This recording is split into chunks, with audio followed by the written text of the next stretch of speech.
Qondaala yookaan ajaja waraana bilisummaa Oromoo giddu galeessaa kan dhiyeenya mootummaan harka walitti kennatan maaltu mudate walgahii isaarra osoo inni walgahii irra jiru maaltu mudate dachaateen bara 1990 takka abaa'oo bakka takkatti fixan suni deebi'uuf deemti na fakkaate mee viidiyoo kana ilaala hanga dhumatti walitti deebina.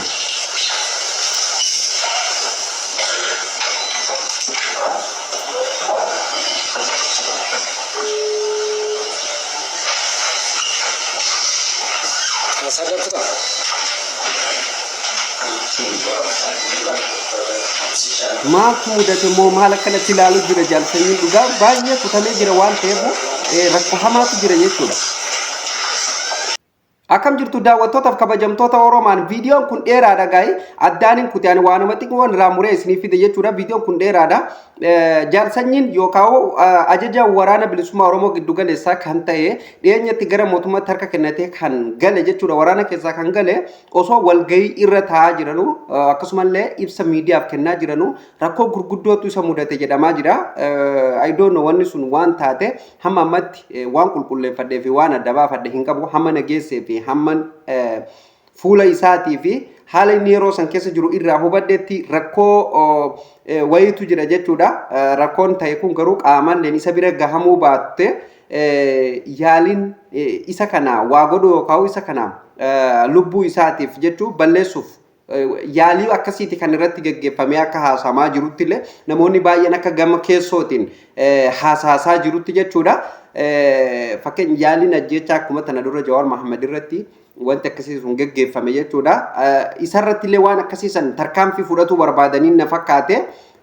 Walumaa galatti waraana bilisummaa Oromoo jedhee kan yeroo ammaa kana mootummaatti harka kennatee galee awwaa tokkoon shakkaa jira. Fakkeenyaaf haala viidiyoo san inni namni fakkeenyaaf walgahii jechuun waan laayivii darbaa jiru kallattiin jechuudha. Namoonni meeqa taa'ee ilaaluu jiru irratti wanti akkasii gaafa mudatu waan baakgiraawundii san jira tilmaamuun nama hin dhibu jechuudha. Beekullee baatu tilmaamuun nama hin dhibu jechuudha. 1990 takka kan waraana bilisummaa Oromoo gara Finfinneetti gaafa galan harka yaadeegiin kan dhumate suni haaluma kanaani jechuudha. Haaluma kanaani. So ani ammallee waan akkasiisan rabbiin hin deebisin hin taasisin malee rabbi nutti hin godhin malee waan akkasiisan nan shakkaa jechuudha dhugaa dubbatuuf kana durallee gaafa obbo Jawaar Mohaammed faan gara Wallaggaatti waraana bilisummaa Oromoo bifa manguddummaatiin gara namoota 3,000 oliiti kan isaan qabatanii gara Finfinnee deebi'an yookaan galchanii jechuudha. Gaafa sanillee namoonni baay'een summii nyaatanii nyaata summaa nyaachisanii waraana akkasiin lafarraa dakkaadhaan jechuudha.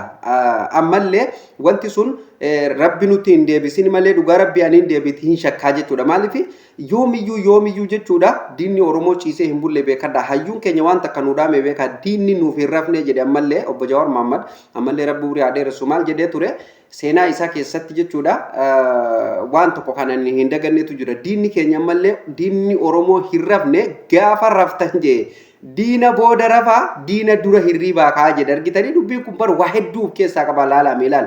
Hayyuun gisee dubbatu waan tokko madaalee dubbata jecha tokko kan waa baay'ee of keessatti qabatu jecha tokkoon ibsaa jechuudha.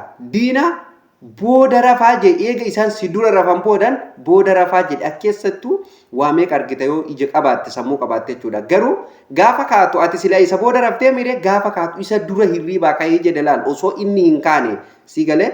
Kanaaf immoo yoomiyyuu manni Oromoo waraana bilisummaa Oromoo kan yeroo ammaa kana gara mootummaatti harka kennatee gale kana ija gara san irratti deebisuu qabaa jechuudha. Qeerroo fi qarreelleen waraanni bilisummaa Oromoo kaayyoof hin baane gantuudha kun kan mootummaatti harka kenne gantuudha jecha akkasii san itti dhiisatuma waraanumatti ija deebifadha.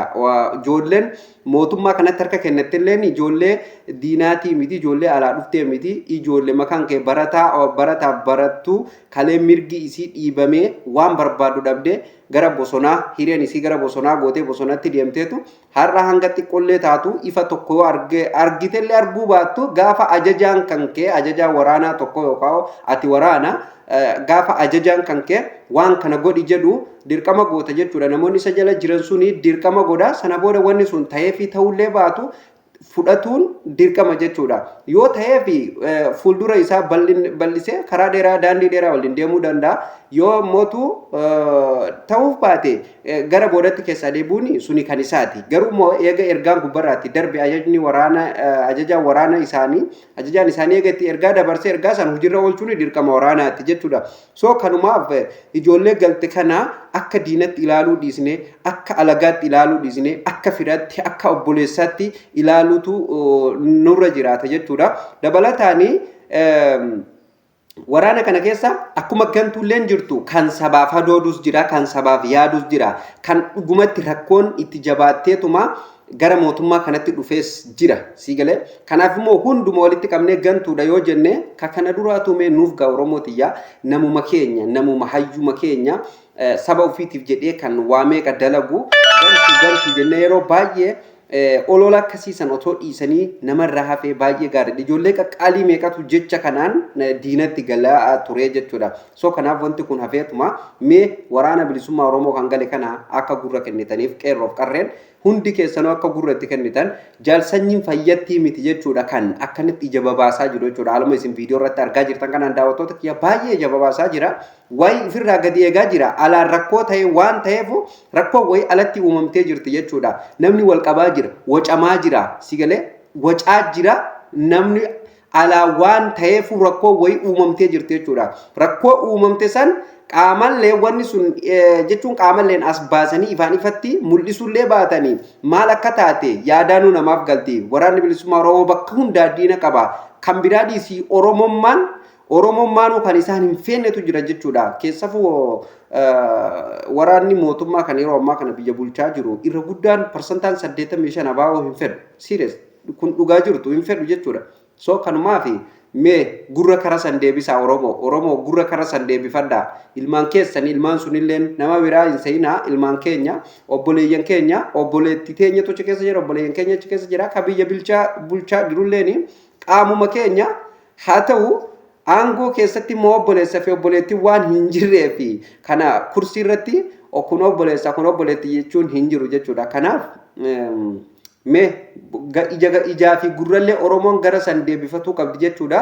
Jaalsanyiin fayyatti kanatti muddamu dubbiin akka fiiganii galansanillee hanqatti na fakkaatte gizeen akkana laalu jaalsanyiilleen jechuun akka gaafa duraa gammachuun akka gaafa duraa sun hin jirtu laalame gaafa guyyaa duraa sanarra gammachuun guyyaa lammaffaa xiqqisho gadi bu'aa dhufte guyyaa kaanillee xiqqo guyyaa kaanis xiqqo ammallee ganaadha gadi hin buune yaa'u mee torbaanuma tokko oolchanii torbaanuma tokko ilaalchanii jechuun ammumaa ani dhugaa dubbatuuf gammachuu ajajaa waraanaa kanarraa hin arginan dhugaa rabbi gammachuu yaani nama gammachuu keessa namaatii dhuftuu fi gammachuu namni gubbumaan afaanumaan haasa'u ni beekta jechuudha.